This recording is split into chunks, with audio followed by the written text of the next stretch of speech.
And he sat on the front seat and told him, if you don't stop preaching what you preaching, he says, I'm going to blow your head off. He had a pistol in his hand. A man tried to take my life in Newport News with a hunter's knife. Try to cut my open. Places of worship have long been sanctuaries where people seek solace, spiritual nourishment, and a sense of belonging. These sacred spaces foster community and connection, offering a refuge from life's challenges. However, a troubling trend has emerged: attacks on pastors within the very walls meant to provide peace and protection. These incidents not only put pastors in danger, but also shake the trust and security of their congregations. The reasons behind such violence vary, ranging from personal grievances to deep ideological differences. Regardless of the motive, preventing these attacks is crucial to preserving the sanctity of places of worship and ensuring they remain safe havens for spiritual guidance and connection with God. In a shocking incident, Pastor Gino Jennings was attacked at a gas station by a man enraged over his teachings. A man tried to take my life in Newport News with a hunter's knife. Try to cut my open. I was on my way back to the hotel and I noticed a car kept following me, so I deliberately went away. I ain't had to go. I deliberately went around certain streets. You know, follow me. Pull up to the gas station, pump my gas. Fella pull up, open his, door. You took my woman. I'm like, who? Me? Who are you? I don't know you. He said, you Pastor Jennings? I said, yes. You preach against remarriage and divorce. My wife left me. I said, sir, well, your beef is not with me. Your beef is with God. Well, he couldn't see God.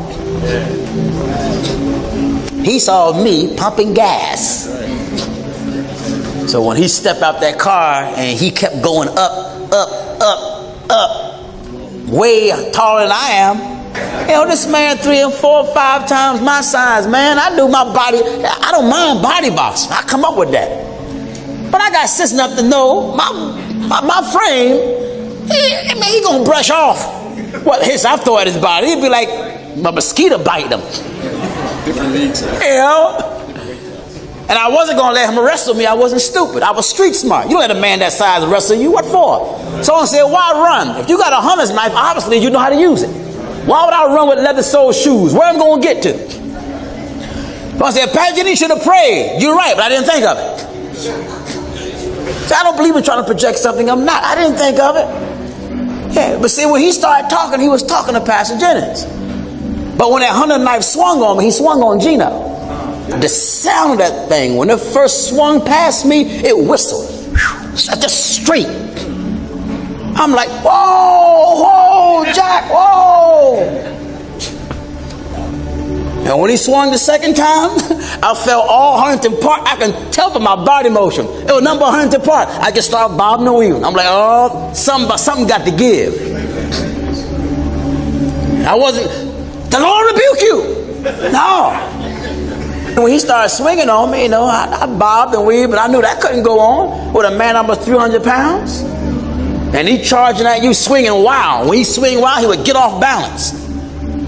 So then I had to use street smarts, to use this off balance to my advantage.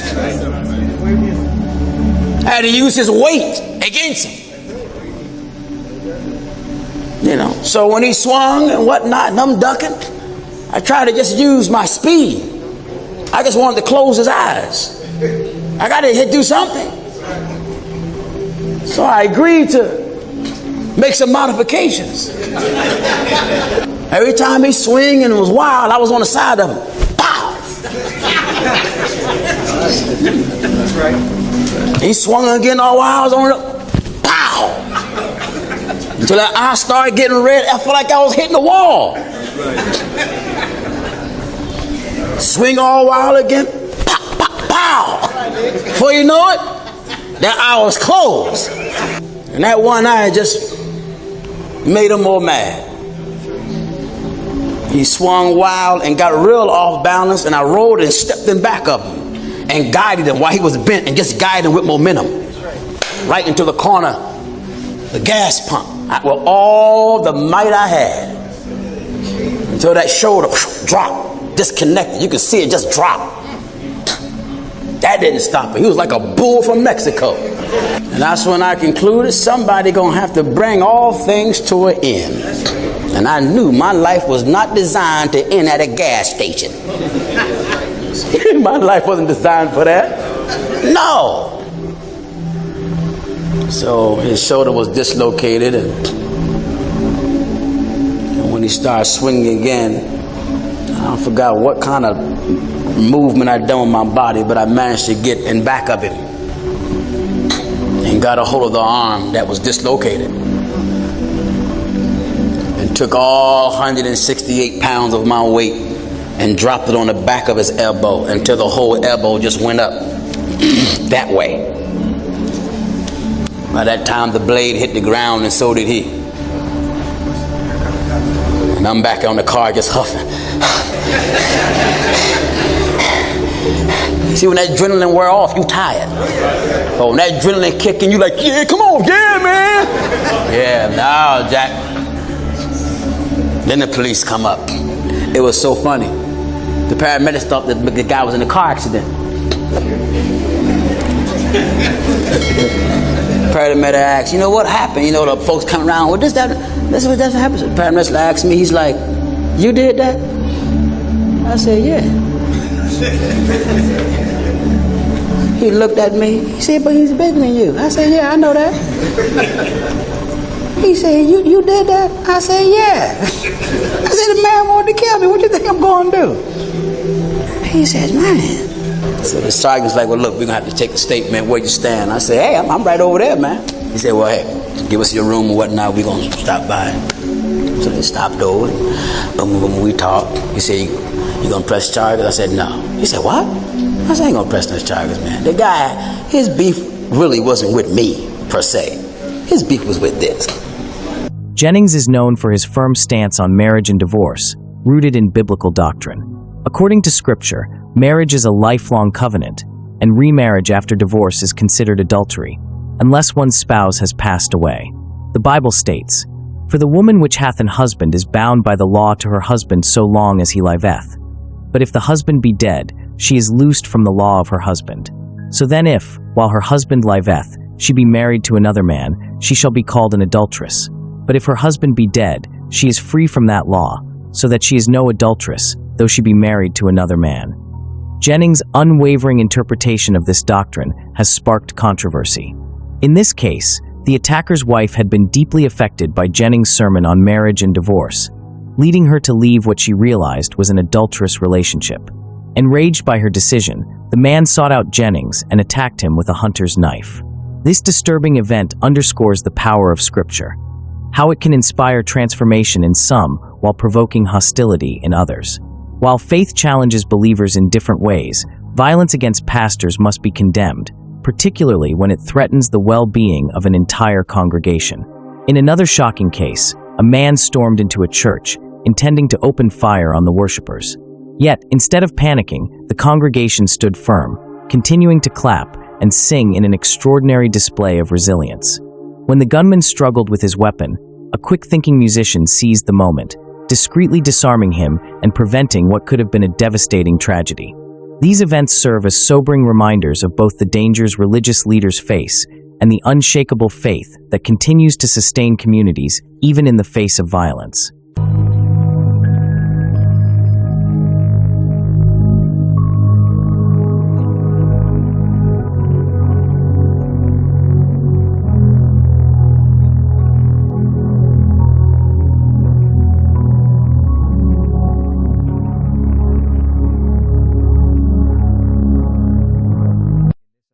In this other video, an individual entered a church, brandishing a firearm, and proceeded to forcibly take possessions from the pastor, including a MacBook and a flat-screen TV, before making a swift escape.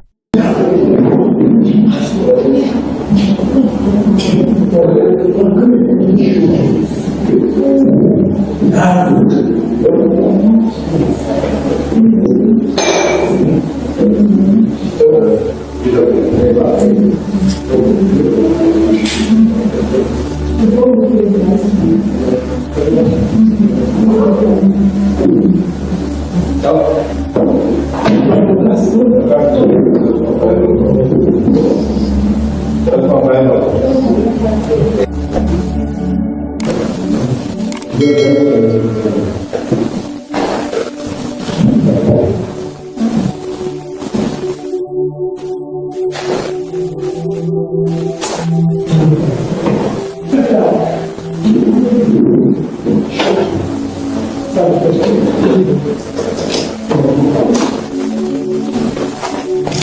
Other videos depict instances where pastors have faced attacks from both external individuals and members of their congregations.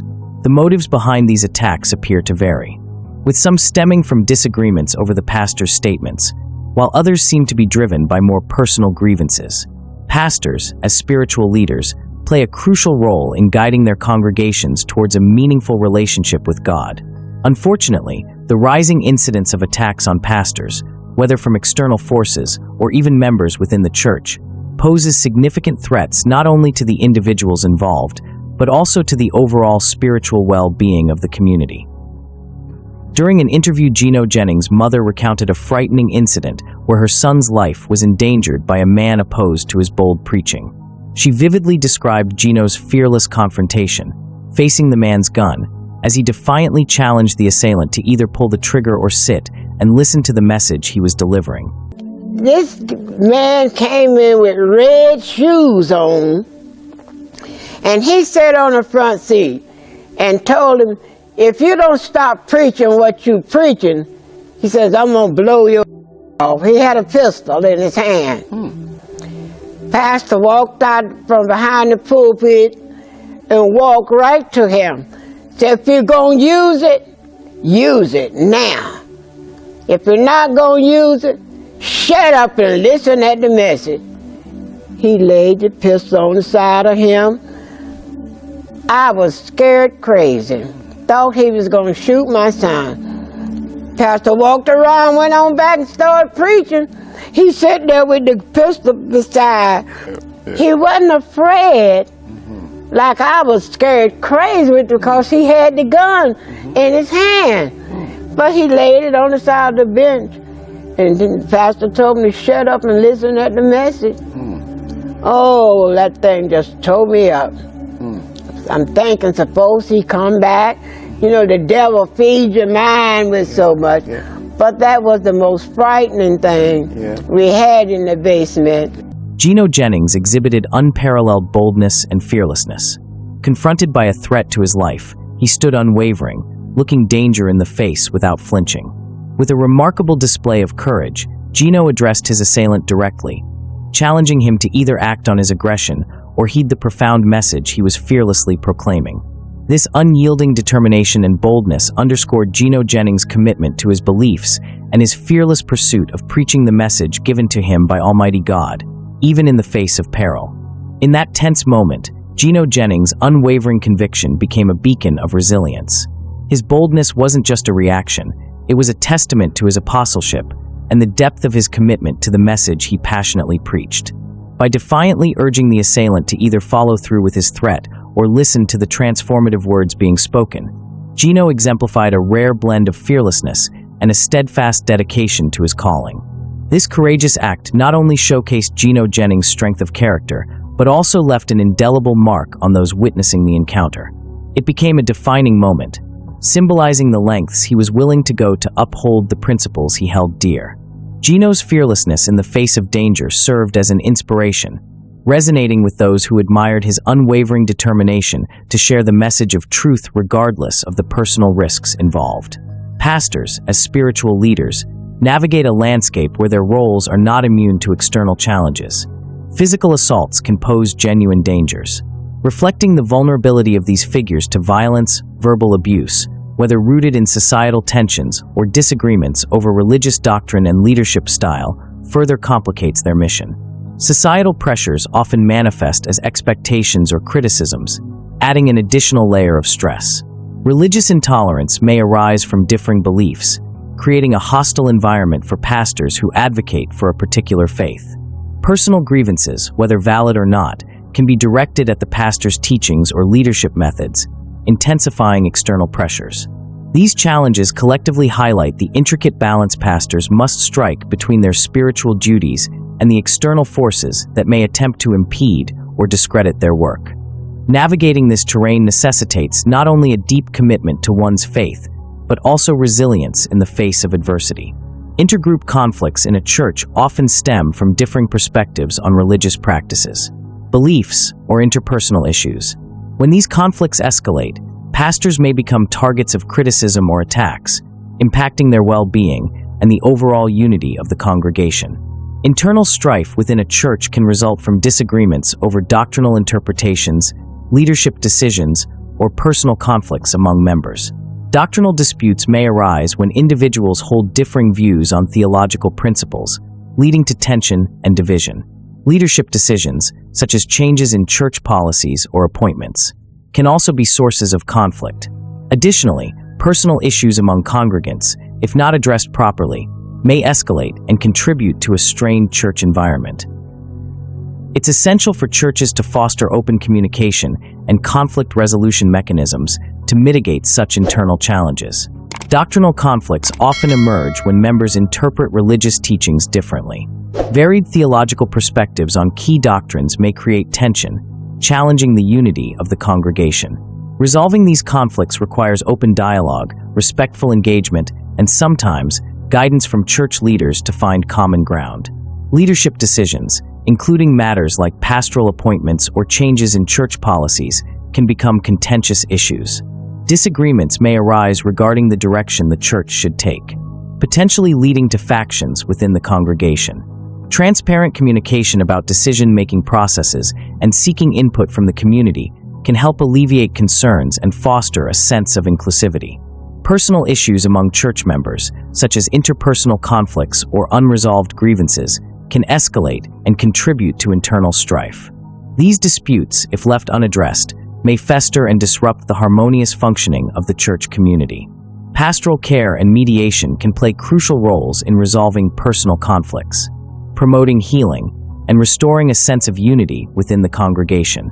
Addressing intragroup conflicts in a church requires a multifaceted approach, involving open communication, respectful engagement, and proactive resolution strategies to maintain a healthy and united community. A pastor's close relationship with God is a source of strength and guidance. Through prayer, reflection, and spiritual practices, one may seek a deeper connection with God. This relationship provides a sense of protection, as the pastor trusts that God's presence will shield him from potential dangers. Whenever a pastor is walking close with God in obedience, God will not allow harm to come upon him unless it aligns with his will. God has a plan for each individual's life, and while challenges may arise, ultimate protection is assured. This can offer comfort to pastors facing uncertainties, reinforcing their faith and truth in the divine will of God. Additionally, a pastor's faith in God's guidance can influence their decision-making and actions. Believing that they are following a divine path may provide a sense of purpose and confidence, helping them navigate challenges with resilience and courage. The close relationship with God can also contribute to a pastor's emotional and spiritual well-being. In times of difficulty, prayer and contemplation can offer solace, providing a sense of peace and assurance that they are not alone in their struggles. However, it's essential to recognize that not everyone holds this view about God's will and protection. While some find comfort and strength in the fact that God will shield them from harm, others may emphasize personal responsibility and the role of free will in navigating life's challenges. Ultimately, the relationship between a pastor and God is deeply personal, shaping their worldview and influencing how they approach the uncertainties of life. Whether through the divine protection of God or a commitment to personal responsibility, faith plays a significant role in guiding pastors through their journey. Maintaining spiritual integrity is crucial for pastors as it serves as the cornerstone of their ability to navigate challenges and lead effectively. Prioritizing their spiritual lives allows pastors to deepen their connection with their faith, fostering a sense of groundedness that becomes a source of strength. A strong spiritual foundation provides pastors with the wisdom needed to make sound decisions. Drawing from the principles and teachings of the faith, this depth of understanding not only enriches their personal lives, but also enhances their capacity to guide and support the congregation. Compassion naturally emanates from a pastor's spiritual well-being. A heightened awareness of their own spiritual journey enables them to empathize with the struggles and triumphs of those they lead. This empathetic connection creates a more nurturing and supportive environment within the church. Resilience. A key attribute in pastoral leadership is nurtured through spiritual practices. The ability to face adversity with grace and determination is fortified when pastors maintain a consistent and authentic spiritual life.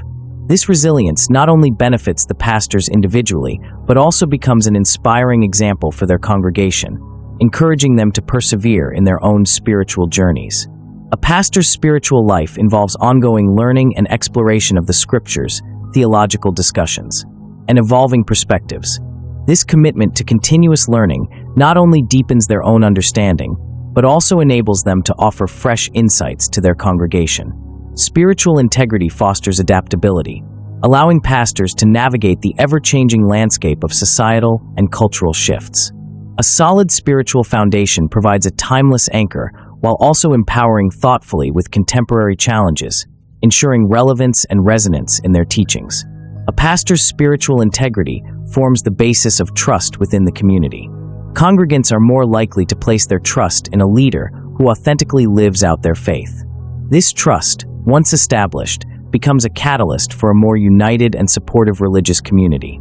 A spiritually grounded pastor is better equipped to foster inclusivity within the congregation. By embracing the core values of love, acceptance, and understanding, pastors can create a welcoming environment where diverse individuals feel valued and included. Spiritual practices serve as effective coping mechanisms for pastors, helping them manage the emotional toll of pastoral responsibilities. Prayer, meditation, and reflection contribute to emotional resilience, enabling pastors to navigate challenges without compromising their mental well-being. Prioritizing spiritual life provides pastors with a framework for balancing their personal and professional responsibilities. This balance is essential for avoiding burnout and ensuring that pastors can continue to serve their congregation with passion and dedication over the long term. The importance of spiritual life for pastors extends to personal growth, community building, and emotional well-being. By maintaining spiritual integrity, pastors not only enrich their own lives, but also contribute to the flourishing of the religious community they serve. Spiritual life of pastors extends beyond personal fulfillment. It directly influences their leadership capabilities. By prioritizing their spiritual integrity, pastors can lead with a profound sense of purpose, imparting wisdom, compassion, and resilience to their congregations. Cultivating a deep connection with God is essential for pastors to draw strength, guidance, and protection from God. A genuine relationship with God fosters spiritual discernment and fortifies pastors against the negative impact of attacks. Pastors should embrace the belief that ultimately their safety and well-being are in God's hands, trusting in His divine plan. This perspective empowers pastors to navigate challenges with faith, acknowledging that God's will prevails in all circumstances. A godly leader should exhibit boldness and courage, fearing God rather than succumbing to the fear of man. Boldness in the face of adversity is a testament to a pastor's unwavering faith and trust in God's protection. A godly leader's boldness and courage stem from a deep reverence for God, guiding their actions and decisions when facing adversity. Pastors should rely on their unwavering faith, understanding that their strength comes from God. Fearing God over the opinions of humans reflects a commitment to spiritual principles. This allows pastors to prioritize righteousness and uphold moral values. Even when it's challenging, this courage serves as an inspiring testament to the congregation, fostering a community that values faith, resilience, and trust in God's protection amidst life's trials. Attacks on pastors can result in emotional and psychological trauma, necessitating a focus on healing and restoration. Providing pastoral care and support systems within the church is crucial for the recovery and well-being of pastors who have experienced attacks. Internal attacks can fracture trust within the congregation, making it essential for pastors to actively work towards rebuilding unity. Transparent communication, humility, and a commitment to resolving conflicts contribute to restoring trust among church members. Proactive security measures, both physical and organizational, can mitigate external threats to pastors. Churches should invest in security training, risk assessments, and effective communication strategies to safeguard their church with the help of God. Implementing security measures in churches is crucial to safeguard pastors and prevent potential attacks or robberies. Houses of worship are unfortunately not immune to security threats. and taking proactive steps can help create a safer environment for both the pastor and congregants. The primary goal of security measures is to protect the lives of pastors and congregants. By having security personnel, surveillance systems, and emergency protocols in place, churches can respond more effectively to potential threats. Security measures act as a deterrent to criminal activities, reducing the likelihood of attacks or robberies. Visible security measures can discourage individuals with malicious intent from targeting churches in the first place. A secure church fosters a sense of safety and well-being among its members. This, in turn, promotes a positive and nurturing atmosphere for worship, fellowship, and community engagement. Churches often possess valuable assets, including religious artifacts, donations, and equipment. Implementing security measures helps safeguard these assets, preventing theft or vandalism that could impact the church's ability to carry out its mission. Security measures also involve having plans in place for emergencies, such as medical incidents or natural disasters. Preparedness ensures a swift and organized response to unexpected situations, minimizing harm and promoting a culture of safety. Security measures should be dynamic and adaptable to evolving threats. Regular assessments and updates to security protocols help churches stay ahead of potential risks and address new challenges as they arise. A secure environment builds trust within the congregation. Knowing that the church leadership prioritizes the safety of its members fosters a stronger sense of community and commitment among worshipers. Implementing security measures can also have legal implications. Taking reasonable steps to ensure the safety of individuals within the church may contribute to minimizing potential liability in the event of an incident.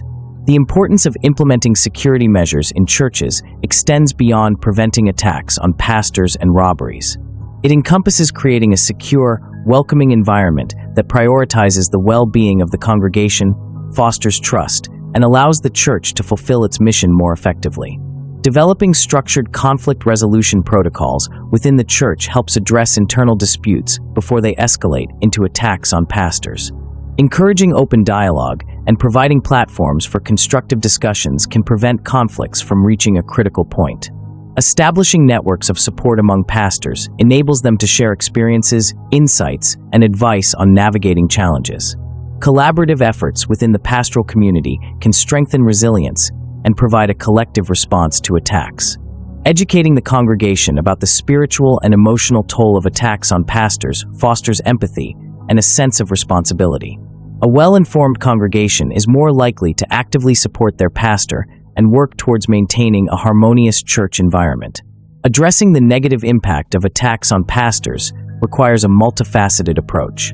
Prioritizing spiritual life, fostering a relationship with God, and embracing God's protection and will are foundational elements for pastors to withstand adversity. Healing and restoration, reinforced security measures, and a supportive community are vital components in rebuilding and fortifying pastors and their congregations. By actively addressing these aspects, churches can create resilient environments that not only protect their leaders, but also nurture the spiritual well-being of the entire community. Attacks on pastors, whether from external sources or within the church, can have profound negative consequences on both the individuals involved and the spiritual health of the congregation. To counteract these challenges, pastors must prioritize their spiritual lives, fostering a deep relationship with God. Embracing the belief in the divine protection of God, demonstrating boldness and courage in the face of adversity, will not only fortify pastors against attacks, but also inspire and lead their congregations towards a more resilient and spiritually grounded community. Efforts to rally support for affected pastors often involve community outreach, counseling services, and financial assistance to help them cope with the aftermath of attacks. Creating awareness through local media and religious networks can also foster a sense of solidarity. Enhancing overall safety for pastors may include implementing security measures at places of worship, training staff and congregants in emergency response, and collaborating with local authorities to address specific threats. Developing a comprehensive safety plan tailored to the congregation's needs is crucial. Law enforcement plays a vital role in investigating and preventing attacks on pastors. They can collaborate with religious institutions to assess potential risks, provide security assessments, and offer guidance on preventive measures. Timely and thorough investigations into any incidents are essential to hold perpetrators accountable and deter future threats. Community police partnerships contribute to a safer environment, fostering trust and communication between law enforcement and religious communities.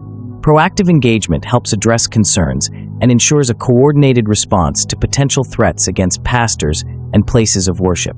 Anyways, I hope you enjoyed watching this video, and I do pray that we all continue in striving to please God. Please remember to like, subscribe, and hit the notification bell so you can be notified when new